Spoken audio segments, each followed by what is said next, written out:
오늘 함께 예배드리신 여러분들을 주님의 이름으로 축복하고 환영합니다.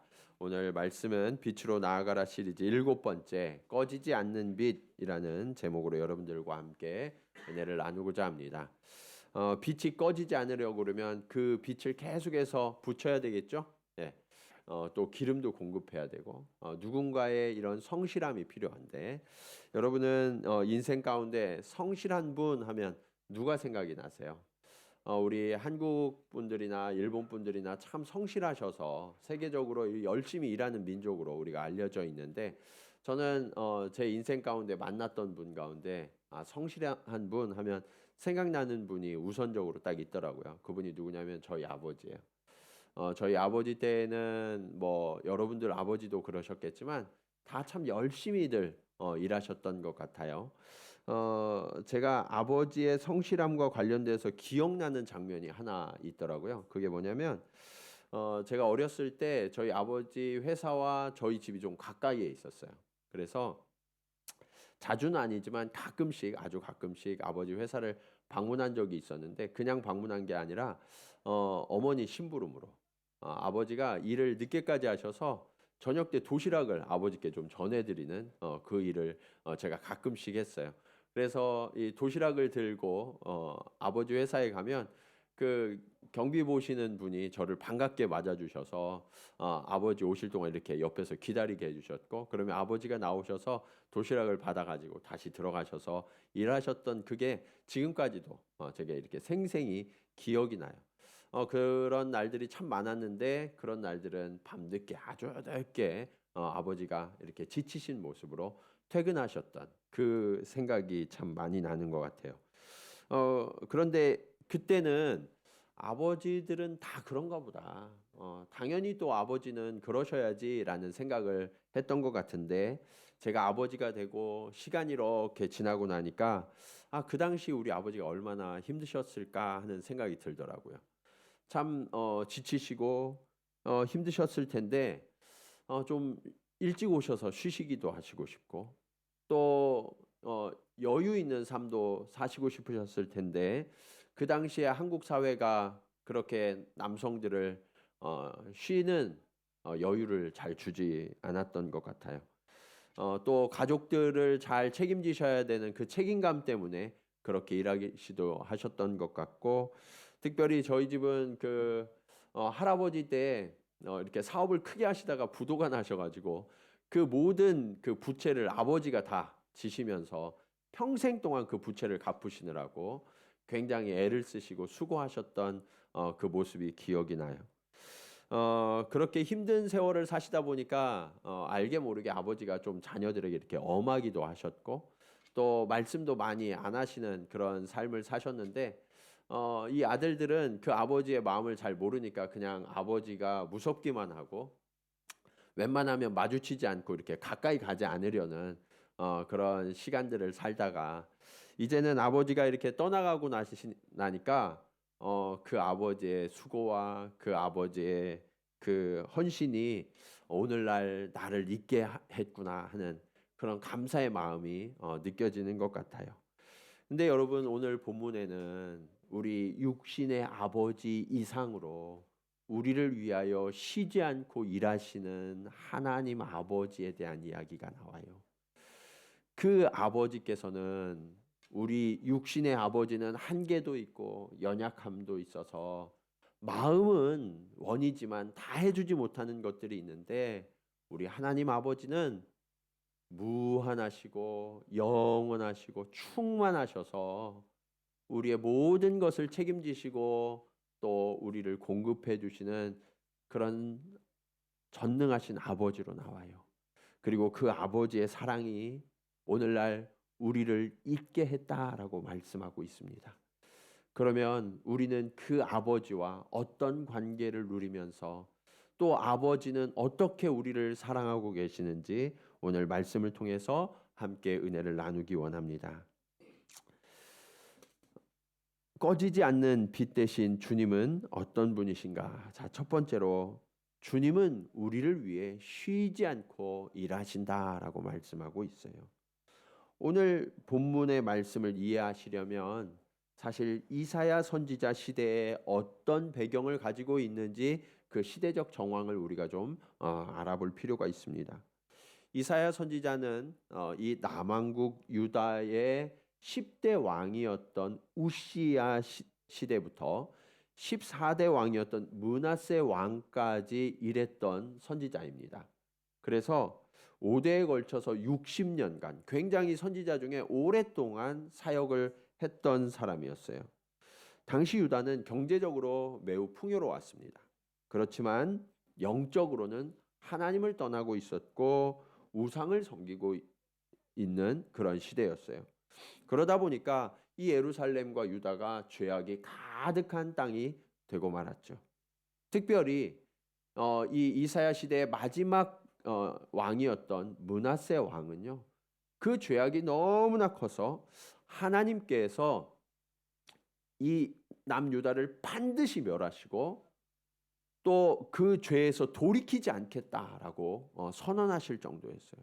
그리고 선지자들이 기도하면 이 므낫세가 너무너무 싫어서 다시는 나를 위해서 기도하지 마라라고 말씀하실 정도였어요. 그런데 여러분, 이 이스라엘 유다는요, 하나님이 택하신 백성이잖아요. 그래서 그들을 이끌어내어서 구원하시고 하나님이 약속하신 땅에 머물게 하셨던 그런 복된 백성이었는데 어쩌다가 이 이스라엘과 유다가 이러한 지경이 되고 말았을까요? 그것은 바로 그들이 하나님의 말씀보다 세상 나라들의 호화롭고 사치스러운 것들에 그 마음을 그만 빼앗기고 말았기 때문입니다.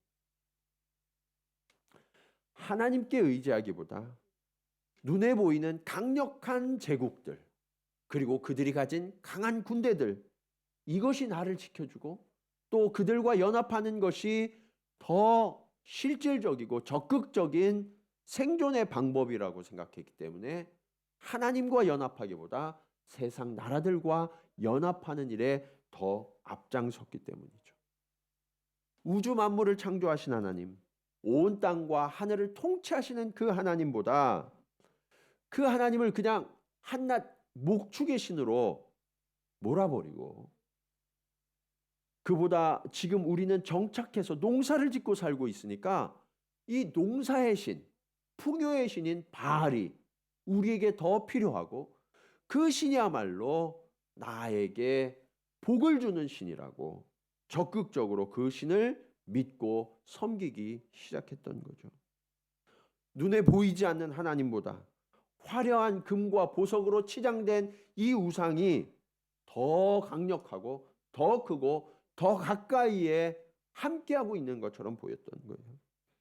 하나님의 말씀을 삶 속에서 지키는 것보다 가끔씩 제사를 지내면서 그럴듯해 보이는 그런 의식을 치르는 것이 나를 더 신앙적으로 보이게 만들었기 때문에 그것이 더 실제적으로 멋진 일처럼 보여서 그렇게 종교 생활을 하고 있었던 거죠.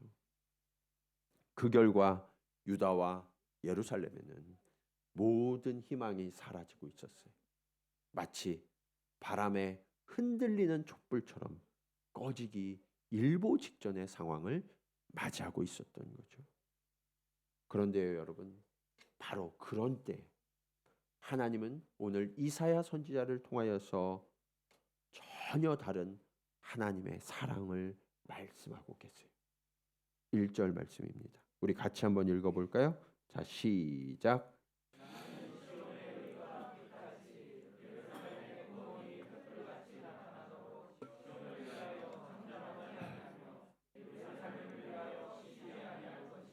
아멘.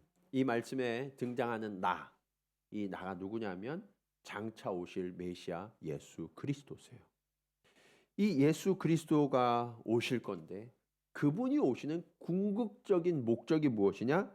시온의 의가 빛같이 나타나고 예루살렘의 구원이 횃불같이 타오르게 하기 위하여서 그 메시아를 보내실 것이다라고 말씀하시죠.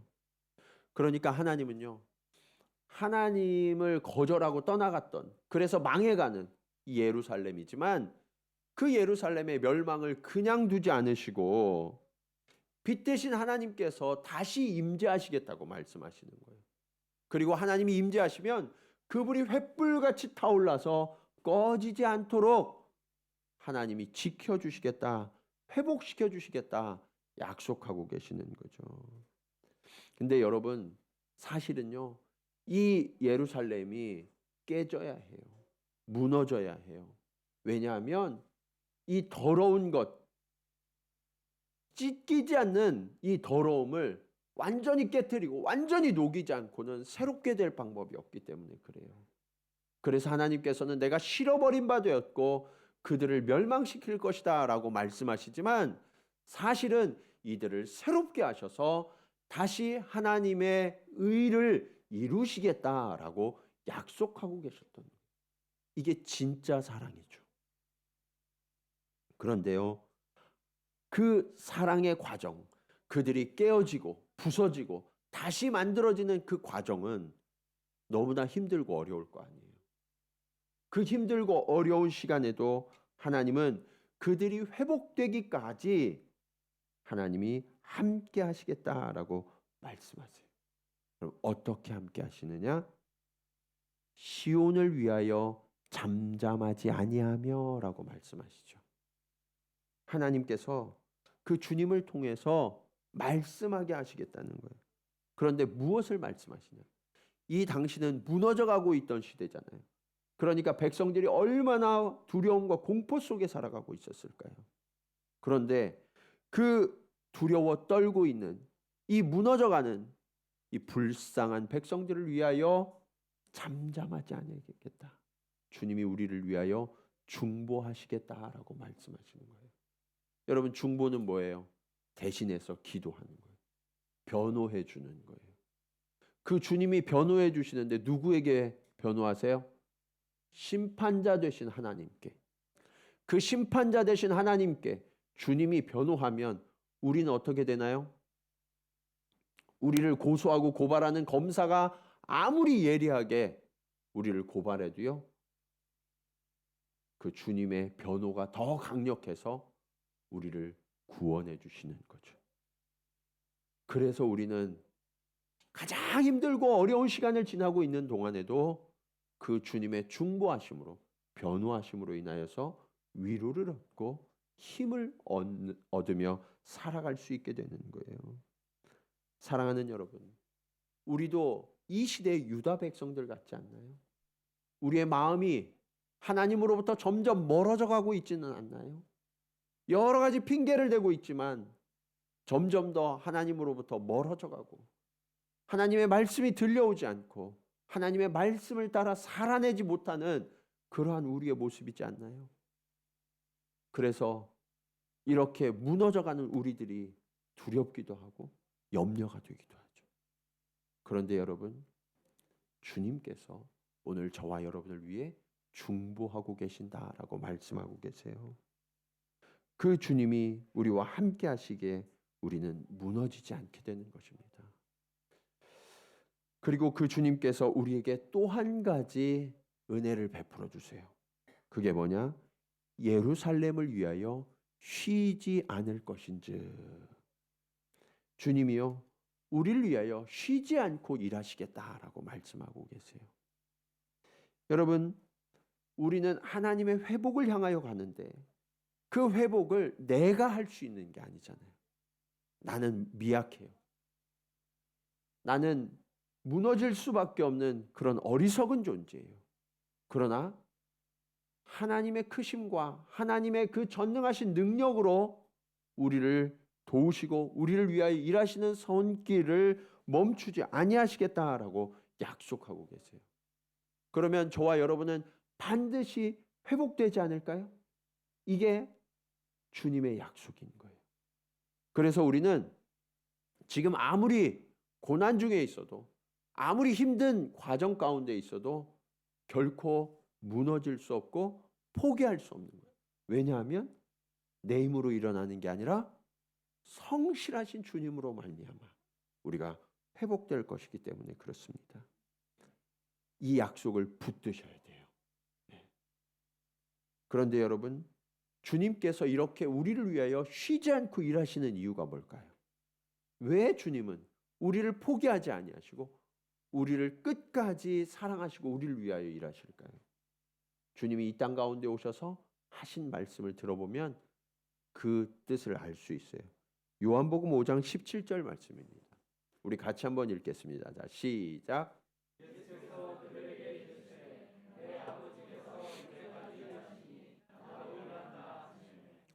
여러분, 주님이 왜 일하신대요? 누구 때문에? 아버지 때문에. 아버지 하나님께서 지금까지 일하신다는 거예요. 무엇을 위해서 일하실까요? 저와 여러분의 구원을 위하여서. 아버지께서 지금까지 한 번도 쉬지 않고 일하고 계시기 때문에 그 아들 예수 그리스도도 우리를 위하여 쉬지 않고 일하고 계신다라고 약속하시는 거죠. 우리는 아버지들이 일하실 때 그 아버지들이 일하는 수고와 눈물, 그 땀을 잘 몰라요. 제가 이렇게 가끔 신방에 보면 요즘은 뭐 직업들이 워낙 다양하고 세분화되고 전문화되다 보니까 아내분들에게 남편분이 무슨 일 하세요? 라고 그러면 잘 모른다는 대답이 의외로 굉장히 많아요. 무슨 일을 하는지 잘 모르겠다. 특별히 IT 쪽에 이렇게 계시는 분들 이게 무슨 말인지 못 알아들으니까 그냥 IT예요. 거기까지. 그 다음엔 어떤 일을 하는지 잘 모르는 분들이 참 많으시더라고요. 아들들도 그래요. 딸도 그래요. 그렇게 수고하고 눈물 흘리고 쉬지 못하고 일하고 있는데 아무도 알아주지 않는 것 같을 때가 있어요. 그런데요, 아버지들은 가족들이 알아주든 몰라주든 그냥 묵묵히 일하시죠. 이러한 열심이 어디에서 비롯되었는가? 우리 하나님 아버지. 그 하나님 아버지의 성실하심을 우리가 닮은 거예요.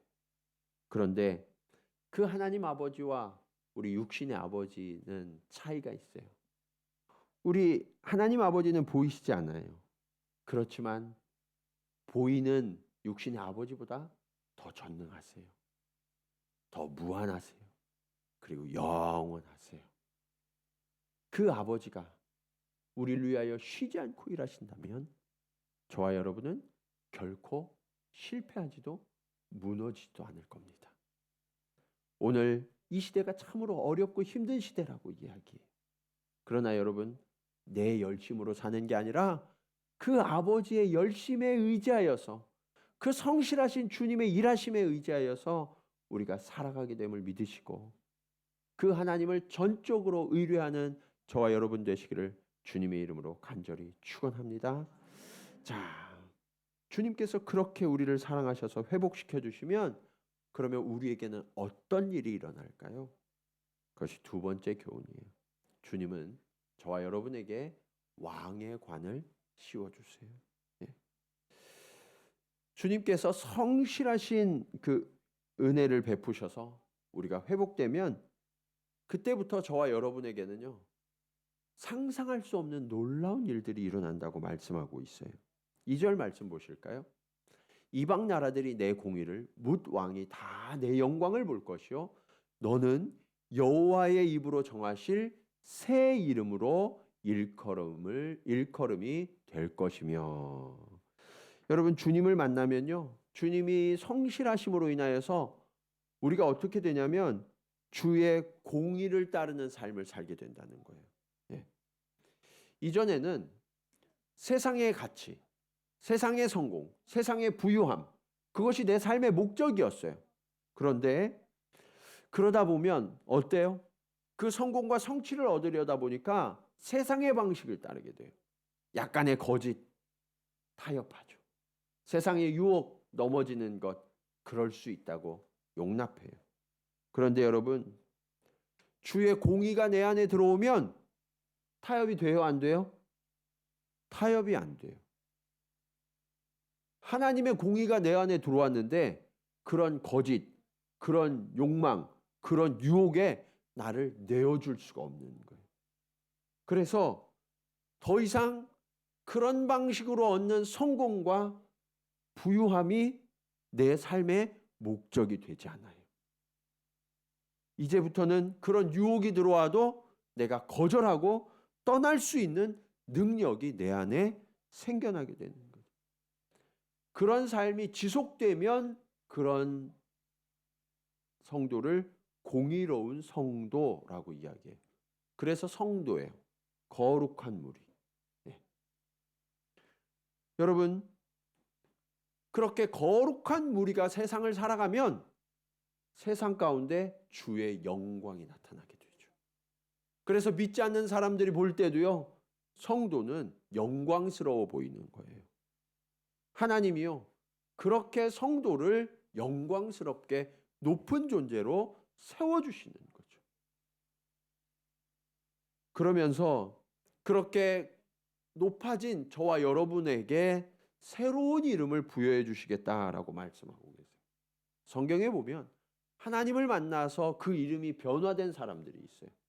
아브라함이 하나님을 만나서 아브라함이 되었죠.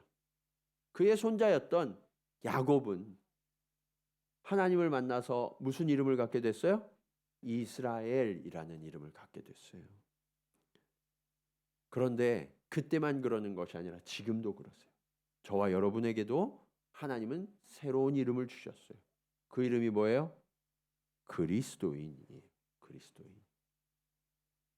이 그리스도인이라는 뜻은 그리스도를 따르는 사람들이라는 의미죠. 여러분, 예수 그리스도를 따르는, 예수 그리스도를 닮은 사람들이라는 것이 얼마나 귀하고 아름다운 이름입니까? 세상의 그 무엇과도 바꿀 수 없는 이름이 바로 이 그리스도인이라는 이름인 거예요. 이 그리스도인이라는 이름을 가진 사람들은요, 어둠을 살아가지만 그 어둠이 가득한 세상 속에 예수 그리스도의 빛을 나타내게 되어 있어요. 그리고 세상은 부패하고 세상은 타락해서 온갖 악취가 가득한 것 같아도 예수 그리스도를 믿는 사람이 그곳에 들어가면 그곳에 예수 그리스도의 향기가 나서 그 모든 악취를 뒤덮고도 남는 향기로 가득 채우는 그런 역사가 나타나게 되는 거예요. 여러분, 이것이 우리의 능력, 우리의 공로로 되어지는 게 아니라 우리를 위하여 쉬지 않고 일하시는 주님의 열심으로 말미암아 우리는 빛을 나타내고 우리는 주의 향기를 나타내게 되어서 그렇게 새로운 존재로 회복되면 하나님은 또 다른 놀라운 축복을 주시겠다고 약속하세요. 그게 뭐냐? 3절 말씀이에요. 같이 한번 읽을까요? 시작.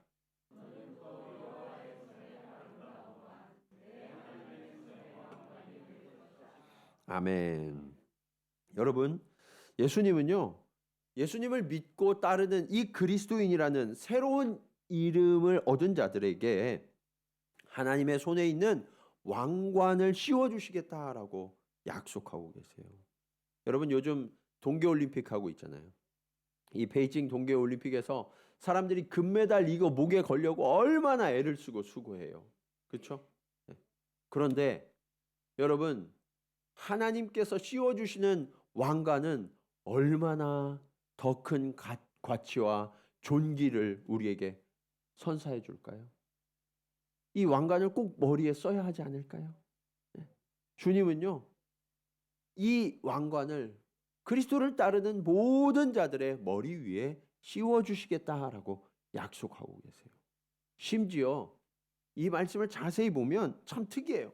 그냥 말씀을 이 왕관을 머리 위에 씌워준다는 게 아니라 저와 여러분의 존재 자체가 그 영광을 나타내는 왕관이 되도록 해주시겠다라고 약속하고 계세요.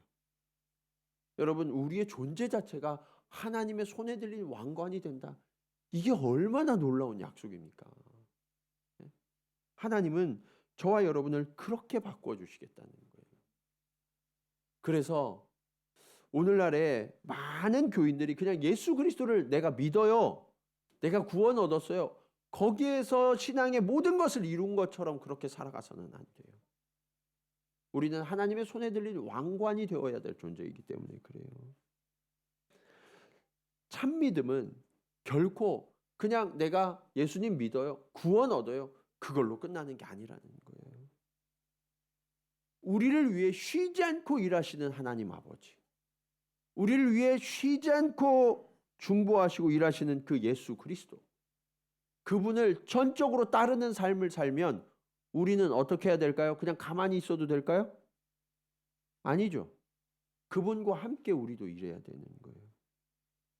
어떻게 일하냐? 내 힘과 내 공로로는 할 수 없으니까 그분의 의를 입고 그분의 영광을 나타내는 삶을 우리 삶 속에서 매일매일 살아내야 되는, 그런 사람들이 주의 백성 되는 거고요. 저와 여러분이 주의 백성 되어서 가정에 있으면 그곳이 천국과 같은 가정이 되는 거죠. 그리고 교회에 모이면 천국의 모형이 되는 거죠. 여러분의 일터에서 여러분들이 일하고 계시면 그곳이 하늘의 축복의 현장이 되는 거죠.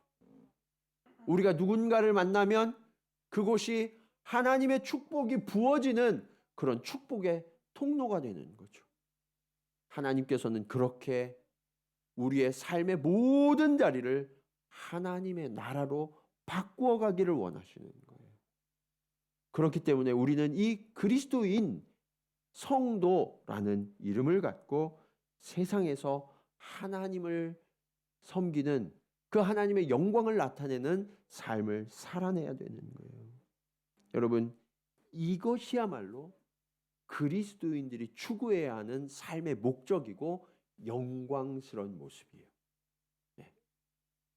세상 사람들은 돈이 많고 뭐 건물을 큰 걸 가지면 그것을 영광으로 누릴 수 있어요. 높은 권세를 가지면 그것을 영광으로 누릴 수 있어요. 그러나 여러분, 그것은 잠깐 있다 사라지는 것에 불과해요.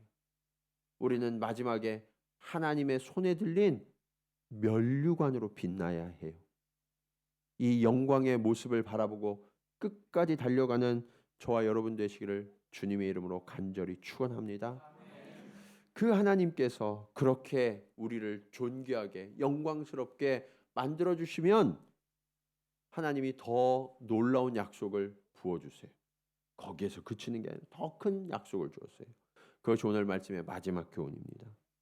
주님은 저와 여러분을 예수 그리스도의 신부로 기뻐 맞아주시겠다라고 약속하세요. 여러분, 하나님은 노아 시대에 세상을 물로 심판하셨어요. 그리고 무지개를 보여주시면서 내가 다시는 물로 세상을 심판하지 아니하겠다라고 약속하셨죠. 오늘 본문도 하나님이 이 이사야 말씀에 계속해서 이 남유다를 멸망시킬 거야, 내가 진노해서 파괴할 거야 라고 말씀하시지만 오늘 말씀에서 그 이스라엘을 다시 회복시키실 것을 말씀하시면서 한 가지 약속을 더하시죠. 4절 상반절 말씀 같이 한번 읽을까요? 자, 시작.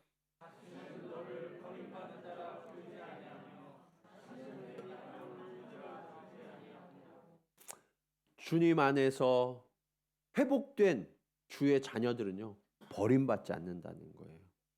그 땅이 황폐하게 되지 않는다는 거예요. 가끔 신앙생활 하시는 분들 가운데 이런 분들이 계시더라고요. 목사님, 제가 오늘 오다가 이렇게 자빠져가지고 여기가 이렇게 까졌는데 아무래도 제가 뭔가 좀 잘못해서 그런 것 같아요. 제가 무슨 병이 들었는데 이 병이 든 걸 보니까 하나님의 징계를 받은 것 같아요. 그렇게 말씀하시는 분들이 계시더라고요. 근데 여러분, 하나님을 오해하지 마세요. 하나님은 그런 분이 아니에요. 하나님은 뭐라고 말씀하셨어요? 다시는 너를 버림받은 자라 부르지 않고 너의 땅을 황폐하게 만들지 않겠다라고 약속하셨잖아요. 이게 하나님의 마음이에요. 하나님은 그렇게 자비하신 하나님이세요. 그래서 여러분, 여러분이 실수하고 여러분이 죄를 범한다 할지라도 하나님이 그것 때문에 징계하고 여러분들을 버리지 않으세요. 그것을 두려워하지 마세요. 그것을 두려워하는 자들은 여전히 율법을 살아가고 있는 거예요. 그래서 여러분, 서로를 향해서도 마찬가지예요. 우리 서로를 향해서도 상대의 문제를 지적하고 판단하고 정죄하는 일들을 그치셔야 돼요. 하나님도 우리를 그렇게 하지 않으신다고요. 사단이 우리를 정죄할 때에도 예수 그리스도께서 이는 내 피값으로 주고 산 사람입니다 라고 주님이 우리를 막아주시고 우리를 위하여 변호해 주시잖아요. 그런데 우리는 조금만 상대가 잘못해도 어때요? 당신 때문이야. 손가락질하면서 책망하고 비방하는 일들을 멈추지 않는 경우가 얼마나 많이 있습니까? 여러분, 결혼하신 분들은 남편과 아내가 서로 손가락질 해보고 비방도 많이 해봤잖아요. 바뀌어요, 안 바뀌어요? 안 바뀌어요, 안 바뀌어요. 더 악해져요. 네. 그럼 어떻게 해야 할까요? 주님이 그러신 것처럼 기도하시고 더 사랑해 주셔야 돼요. 네. 여러분, 우리를 심판하시는 분은 하나님 한 분뿐이세요. 그분을 두려워해야 돼요. 네. 우리는 예수 그리스도께서 우리를 위하여 일하신 것처럼 사랑으로 덮고 사랑으로 용납하는 그 일을 멈추지 않아야 돼요. 네. 로마서 8장 31절로 34절까지 말씀을 보시면 오늘 이 이사야의 본문을 신약적으로 해석한 말씀이 나와요. 이렇게 말씀하고 있어요. 그런즉 이 일에 대하여 우리가 무슨 말하리요? 만일 하나님이 우리를 위하시면 누가 우리를 대적하리요? 자기 아들을 아끼지 아니하시고 우리 모든 사람을 위하여 내주시니가 어찌 그 아들과 함께 모든 것을 우리에게 주시지 아니하겠느냐? 누가 능히 하나님께서 택하신 자들을 고발하리요? 의롭다 하신 이는 하나님이시니 누가 정죄하리요? 죽으실 뿐 아니라 다시 살아나신 이는 그리스도 예수시니 그는 하나님 우편에 계신 자요 우리를 위하여 무엇 하시는 자시니라? 간구하는 자시니라. 하나님이요 지금도 예수님이 지금도 하나님 우편에서 저와 여러분을 위하여 간구하고 계신다라고 말씀하고 계시죠. 그렇기 때문에 사단이 고발하고요. 누가 우리의 범죄한 사실을 다 드러내도 하나님이 어떻게 하신다는 거예요? 야, 얘는 내 편이야. 내 자녀야. 그러니까 하나님이요 무조건적으로 내 편을 들어서 나를 의롭다 하시겠다는 거예요. 주님이 내가 피값으로 대신 저의 죄를 다 치러냈기 때문에 저는 자유한 자야, 의로운 자야 라고 말씀하시겠다는 거예요. 아무도 우리를 고발할 수 없어요. 그러므로 여러분 서로를 존귀한 자로 바라보시기 바랍니다. 네. 우리 옆에 계신 분들하고 이렇게 한번 인사할까요? 이제 보니 존귀한 분이셨군요. 자, 시작. 네. 존귀한 분으로 바라보세요. 실수할 수 있지만 존귀한 분이에요. 넘어졌지만 존귀한 분이세요. 왜냐하면 그 주님이 존귀하게 우리를 만들어 주셨기 때문이죠.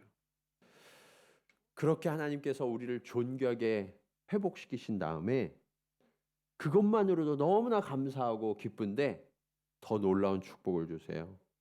4절 하반절로 5절 말씀입니다. 이렇게 말씀하시죠. 오직 너를 헵시바라 하며 내 땅을 뷸라라 하리니 이는 여호와께서 너를 기뻐하실 것이며 내 땅이 결혼한 것처럼 될 것임이라. 마치 청년이 처녀와 결혼함 같이 내 아들들이 너를 취하겠고 신랑이 신부를 기뻐함 같이 내 하나님이 너를 기뻐하시리라. 오늘 이 말씀에는 아주 특별한 단어들이 있죠. 헵시바, 나의 기쁨이 그녀에게 있다. 뷸라, 결혼한 여인이라는 뜻이에요. 주님께서요 우리의 신랑 되시고 우리는 주님의 신부 되어서 주님이 정말 사랑하고 기뻐하는 존재로 우리를 만들어 주시겠다라는 거죠. 여러분 결혼할 때 왜 결혼하셨어요? 너무 사랑해서 이제는 도저히 헤어질 수가 없어서 같이 있고 싶어서 결혼하는 거잖아요. 그런 순간이 결혼의 순간인 거예요. 하나님께서 온 세상을 지으시고 보시기에 심히 좋았다라고 말씀하셨는데 그 중에서도 가장 아름다웠던 순간이 언제냐면 아담과 하와가 만나서 연합하는 순간이었어요. 하나님이요 이것은 참으로 신비한 일이다라고 말씀하셨거든요. 그 신비한 연합을 지금 주님께서 저와 여러분과 맺으시겠다라고 약속하시는 거예요. 여러분, 결혼은 함께 거하는 약속이죠. 그러니까 주님이 우리를 신부 삼아 주시겠다라는 것은 함께 거하시겠다는 거예요. 여러분, 신랑은 집을 떠나요, 안 떠나요? 떠나지 않죠. 늘 함께 있어요. 그러면 신랑 되신 주님이 우리를 떠나실까요, 안 떠나실까요? 안 떠나세요. 늘 함께 하시겠다고 약속하고 계시는 거예요. 그래서 나와 함께 하자. 주님과 함께하면 어떤 일이 일어날까요, 여러분? 우리가 세상에서는 맛볼 수 없는 진정한 기쁨, 진정한 축복, 진정한 은혜, 진정한 행복, 이런 것들이 가득한 삶을 누리는 것, 이것이 주님과 연합하는 삶이 아닐까요? 혹시 결혼 생활이 안 좋으신 분들은 이게 잘 안 느껴질 수도 있어요. 그런데 여러분, 그게 상대 탓이 아니에요. 내 탓이에요, 내 탓. 내가 죄가 많아서 내가 자꾸 판단하고 정죄하니까 그렇게 되는 거예요. 근데 우리 주님은 어때요? 우리 주님은 완전하세요. 그리고 나의 모든 죄와 허물까지도 주님의 크신 사랑으로 다 덮어주시겠다라고 약속하고 계세요. 그래서 우리의 죄와 허물은요, 주님 앞에서 눈 녹듯이 사라져요. 아무것도 아니에요. 그리고 주님이 쉬지 않고 일하셔서 나를 채우시고 나를 공급하시겠다라고 약속해 주세요. 여러분, 이제 그 주님과 연합하시기 바랍니다. 우리는 그 주님과 함께하는 자예요. 주님과 결혼한 신부는 순결한 신부가 되어야 되겠죠. 순결한 신부는 세상의 다른 즐거움을 바라지 않습니다. 세상의 것들을 구하지 않아요. 오늘 우리가 주님의 순결한 신부가 되었다면 우리의 삶의 태도가 바뀌어야 돼요. 이제는 세상의 다른 화려한 것, 사치스러운 것, 세상의 욕망을 따라서 살아가는 그 삶을 끊어내고 주님만이 주시는 진실한 사랑, 그 참된 기쁨, 그 천국과 같은 행복, 그것을 누릴 때 우리는 우리의 삶이 비로소 빛나게 돼요. 그리고 이것이 영원한 주님과 동거하는 삶이기 때문에 꺼지지 않는 빛이 되어서 우리는 영원하게 빛나게 될 거예요. 사랑하는 여러분, 이 영원한 빛 안에 거하시기 바랍니다. 그리고 그 빛을 세상 가운데 커다란 횃불처럼 나타내셔서 오늘 저와 여러분이 걸어가는 모든 삶에, 우리 동경지구촌교회가 나아가는 모든 걸음 가운데 그 예수 그리스도의 크신 사랑의 횃불이 온 세상의 어둠을 이기는 놀라운 능력이 되시기를 주님의 이름으로 간절히 축원합니다. 우리 시간 말씀을 기억하시면서 함께 고백하기 원합니다. 예수님, 우리들의 밝은 빛이 되어 주시니 감사합니다. 주님, 내가 그 사랑 안에 거하기 원합니다. 주님, 세상의 다른 것을 구하고 세상의 다른 것을 따라갔던 삶을 이제 멈추게 하시고 오직 예수 그리스도, 그분 안에 거하며 그분의 사랑으로 충만하여지며 그분의 은혜를 누리고 그분을 자랑하는 그러한 삶을 살게 하여 주시옵소서. 우리 간절한 마음으로 함께 찬송 드리시겠습니다. 예수, 우리들의 밝은 빛, 은혜와 긍휼을 베푸시는 주, 그의 길을 따라가는 주의 자녀들의 항상 밝은 빛을 비추시네. 그는 구원의 주 하나님, 공의로 세상을 다스리시네. 주를 경외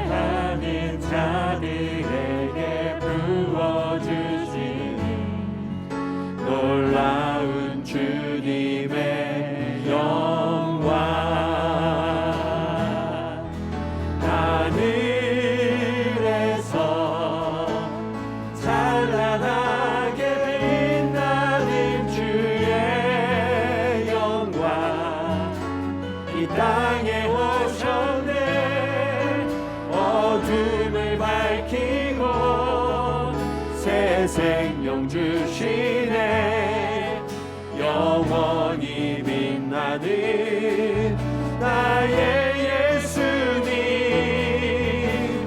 높이 영광과 찬양 받으실 그 이름 경배합니다. 슬픔을 거두고 내게 자유 주시네. 기쁨의 노래를 영원한 나의 빛 예수께 하늘에서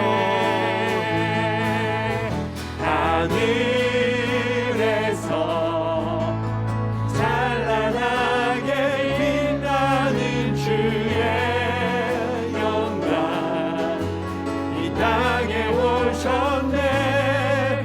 어둠을 밝히고 새 생명 주시네. 영원히 빛나는 나의 예수님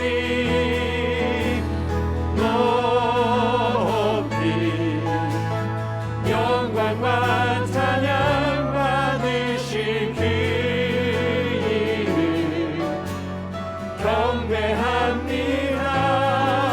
슬픔을 거두고 내게 자유 주시네.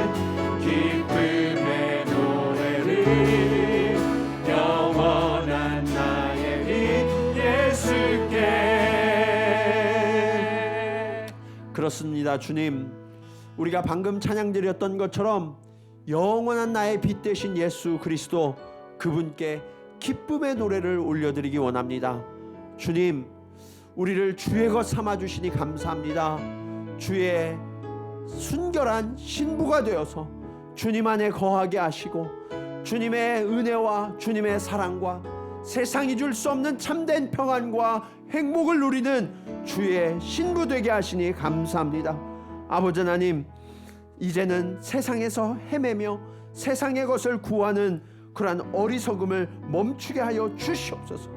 오직 주님을 사랑하게 하시고 주님 안에 거하기를 기뻐하게 하셔서 아버지 하나님, 우리가 온전히 기뻐하며 온전히 찬송하며 온전한 행복을 누리는 주의 속한 자, 하나님의 나라에 속한 자로 살아갈 수 있도록 주님 우리와 동행하여 주시옵소서. 우리 간절한 마음으로 함께 기도 드리시겠습니다.